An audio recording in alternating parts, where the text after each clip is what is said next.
Si Arcadio Maxilom ang usagid sa pinakadugay na ni surrender sa gubat, no.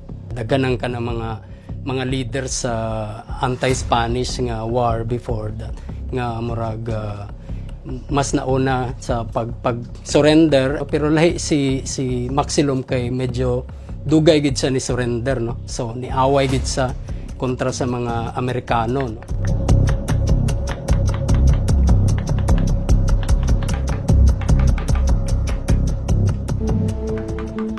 It starts with an increasingly important town on the northwest coast of Cebu. Many people are competing for the land in that area, and the most prominent landowners in Tuburan were the Maxilom family and the Tabu-Tabu family. These two families are now connected, and that Fausto Tabu-Tabu, the contrabida of Arcadio Maxilom, they're actually stepbrothers. What brought Arcadio to Cebu City and to San Nicolas. And that was, of course, after the Tabu-Tabu family began to take over the politics of Tuburan. Tabu-Tabu Fausto accused him, slandered him of being head of one of the terrorists of the Katipunan in Manila. He decided to leave his family and move to San Nicolas.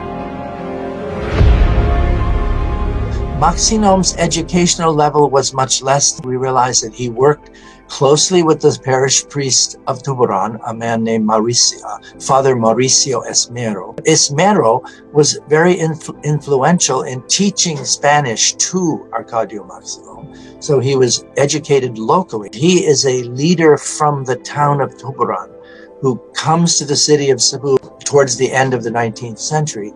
And in San Nicolas is where he met many of the people who were later involved in Angkagubot sa Sugbo in April of 1898. He lived there. He met and worked with Luis Flores, Candido Padilla, all of the major leaders of the Angkagubot in April of 1898. In that spot where he became and emerged as a leader. Si Tancadillo was a natural leader. Kanang magdula ang mga bata, silang mga bata, mo-organize dayon na siya.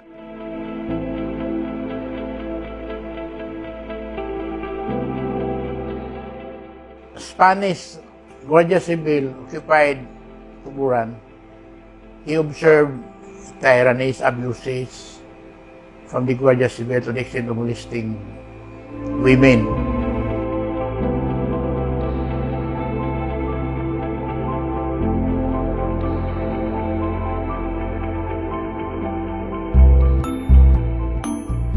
Tancadillo, he was a very brave general. Pero pag abot na gani sa family life, pag abot na sa asawa, mahadlok na siya. He was considered under the saya.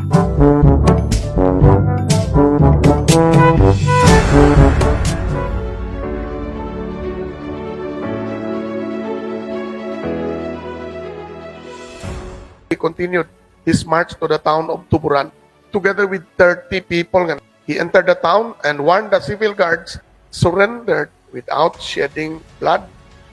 However, on April 15, the steamers Bais and Vizcaya arrived, and the Battle of Tuburan began. This lasted for 8 hours, from 5:30 in the morning until 1 a.m. And his brothers, cousin, and nephews died.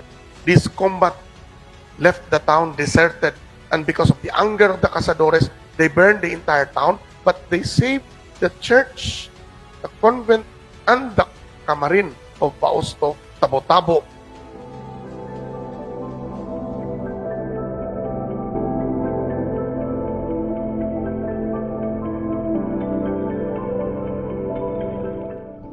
General Arcadio Maxilom and other Tuburanons encamped at the mountain of Anihaw after the Battle of Tuburan against Spanish forces in mid-April 1898. The mountain, which is now known as Bateria, also became one of Maxilom's camps in the war against the Americans.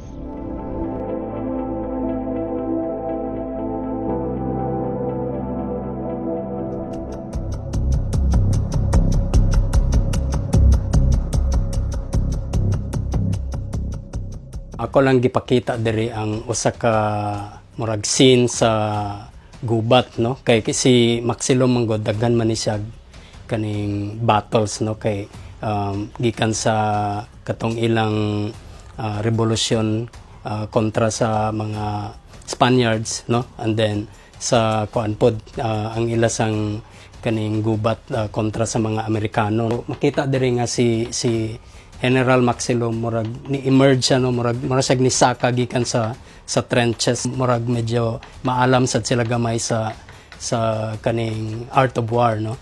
It's a sign of bravery on his part, no? Nga ang iyang leadership nga dili siya mahadlok against the bullet.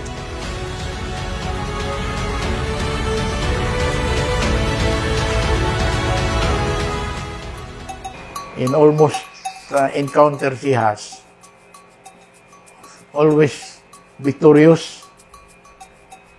Yet he's not seen in the area of operation. There were talks nga may anting-anting siya. Kanang anting-anting nga dili makita. Luis Flores, presidente of the Republican, Philippine Republican representatives in Cebu, with the other generals around him, elects Arcadio Maxilo as governor of Cebu to replace Spanish General Montero. The Spanish government, led by Montero, surrendered Cebu and its official properties to the revolution. He hears of the arrival of the American gunboat Petrel. The flag of the Americans were already raised at Fort San Pedro. Some of the leaders of Cebu City at the time signed the peace document. They surrender the city to the Americans. But the rest of the forces and many of the people the civilians in it, they didn't surrender. They moved to San Nicolas.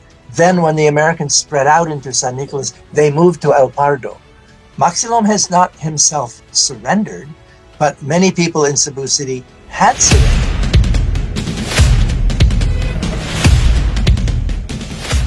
Later in 1900, in January of 1900, against the Americans who were attacking, he surrenders, but then later, after he realized that the Americans were really taking control, and he begins to decide that he needed to resurrect the revolution against the Americans. Actually, he did not surrender. There was no declaration of surrender. The statement he said, according to Lolo, that I will not surrender my love to my country.